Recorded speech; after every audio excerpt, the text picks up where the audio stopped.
Open enrollment is here, and it could save you money at the doctor. When you pick your health plan for next year, you may also get a chance to put money into a flexible spending account or a health savings account. Money taken out of your paycheck before taxes to cover medical costs. But most people aren't using them. Joining us now to explain the difference between these two and the low use is financial expert Andrew Poulos. Great to see you again, Andrew. Got to ask you, we'll just start simple. And what's the difference between an FSA and an HSA?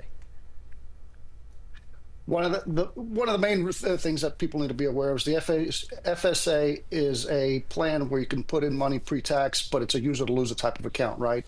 So at the end of the year, if you haven't used everything you got in there, it's likely that you will lose the money that you have in there versus an HSA that you can roll it over year after year, build up what we call a triple advantage, tax advantage. So the money goes in tax-free.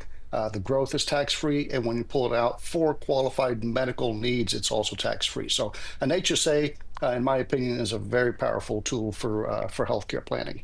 Look, I will talk about it to anybody who will listen. That triple tax advantage is so important because you can actually invest these funds and essentially treat it as a retirement account, but you also get the peace of mind that you know that money's there if you need it for a medical emergency. I mean, what am I missing? Why would you not invest in one?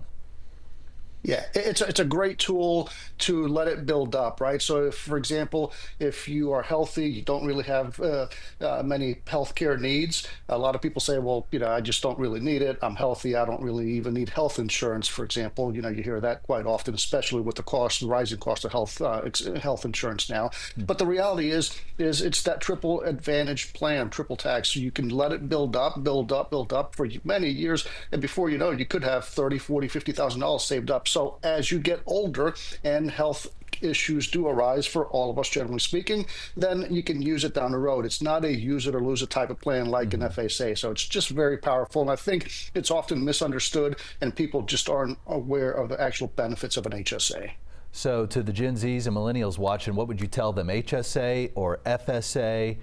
And would you prioritize it over, say, maxing your 401k? Listen, those are all personal options that someone has to consider, right? When we're talking about HSAs versus 401ks, FSAs, we've got to look at everyone has individual needs, meaning are you healthy? Do you have health issues? Is a high deductible plan right for you? Because to qualify for an HSA, your health insurance plan has to qualify as a high deductible, high cost plan. So that's another consideration.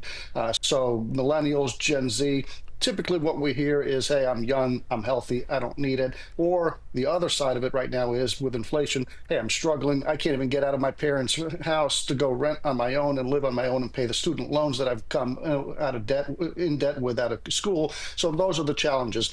But any young adult who effectively has disposable money and has health insurance and qualifies for an HSA, I think it would be just wise for them to consider it because, again, it lets them build it up. And it's just tax-free money that's earning over the years. Andrew, do we know what the contribution limits are going to be for FSAs and HSAs next year? Yeah, I believe FSAs are going to be $3,400, HSAs on the individuals $44 or $87.50 roughly, slated for 2026. The carryover in an FSA looks to be $680. Not a lot, right? So again, you got to be careful with an FSA not to contribute more than you need because at the end of the year, it's a use it or lose it type of plan. If your employer, the IRS says you can carry it over up to $680, but if your employer doesn't have that in the plan, then you lose the money versus an HSA where again you can roll it over. You don't use it, you don't lose it. It still builds over time when it's invested. Hey, real quick, I got 30 seconds. If you can't afford to max the HSA, is there still a way you can take advantage of that account? Absolutely. Look, no one said that you have to have an HSA and max it out. We're not talking about maxing out here. Not everyone can afford to max it out. What we're saying is if you have a high deductible plan that does qualify for an HSA, open up that HSA, start funding it. Similar to a 401k, right? No one's telling anyone to go out and max out a 401k when you have other pressing needs and you got to pay the bills. But start with $1,000, start with $1,500, whatever you can afford. Put that in there, let it grow, and continue to invest in it each year. I think your future self will thank you. Andrew Poulos, thank you so much for your time this morning.